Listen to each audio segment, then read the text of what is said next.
ছোট ও বড় পর্দায় অভিনয় করলেও কাজের মাধ্যমে সেভাবে নিজেকে মেলে ধরতে পারেননি আসনা হাবিব ভাবনা। পশুপ্রেমী সাজতে গিয়ে এবার ভালোভাবে বেকায়দায় পড়েছেন তিনি। সামাজিক যোগাযোগ মাধ্যমে সমালোচনার তীরে ক্ষতবিক্ষত ভাবনা। তিনি মূলত মাঝারি মানের জনপ্রিয় অভিনেত্রী।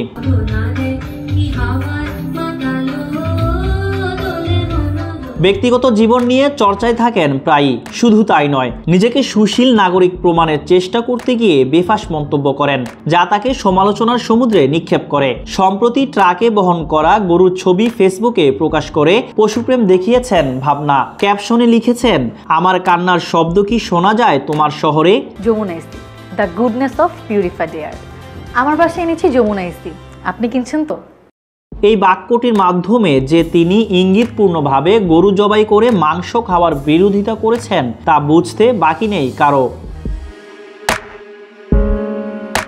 ভাবনার এই পশুপ্রেম ছুঁয়ে যায়নি নেটিজেনদের মন, বরং তাকে সব থেকে বড় হিপোক্রেট বলছেন তারা। কারণ তিনি নিজে বিভিন্ন রেস্তোরাঁয় মজা করে মাংস খাওয়ার ছবি সামাজিক যোগাযোগ মাধ্যমে প্রকাশ করেছেন। তাতে দেখা গেছে বিফ স্টেক সহ বিভিন্ন পদের খাবার সামনে নিয়ে পোজ দিচ্ছেন অভিনেত্রী। এছাড়া ভাইরাল হওয়া ফেসবুক স্ট্যাটাসের স্ক্রিনশটগুলোতে বন্ধুর কাছে পুরান ঢাকার তেহারি এবং গরুর মগজ খাওয়ার আবদার করেছেন ভাবনা। এদিকে একটি বেসরকারি টেলিভিশন চ্যানেলে দেওয়া সাক্ষাৎকারে নিজের হাতে গরুর মাংস রান্নার কথাও জানিয়েছেন তিনি। এমনিতে অভিনেত্রী হিসেবে ভাবনার সমাদর নেই দর্শক মহলে। এর মধ্যে এমন বিদ্বেষমূলক ফেসবুক স্ট্যাটাসের কারণে তাকে বয়কটের ডাক দিয়েছেন তারা।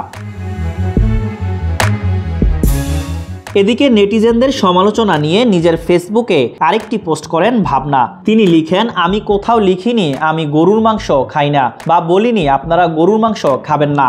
একজন প্রাণীর কান্না দেখে যে কেউ কেঁদে উঠতে পারেন, এটাই স্বাভাবিক। আর আমি প্রকৃতি প্রেমী এবং প্রাণী প্রেমী কিনা সেটার প্রমাণ আমি কোথাও দিব না। আমার ফেসবুকের একটি পোস্টেই তো আর প্রমাণ হবে না আমি কে। অবশ্যই এই ছবিটি নিয়ে আমি আরও লিখব, হয়তো কোনো কবিতায় বা গল্পে বা অন্য কোথাও বা আমার পরবর্তী ক্যানভাসে। শিল্পীর বেদনা গুরুত্বপূর্ণ, ভীষণ গুরুত্বপূর্ণ। আমার দিকে ছুড়ে দেওয়া সকল তীর আমি সাদরে গ্রহণ করলাম।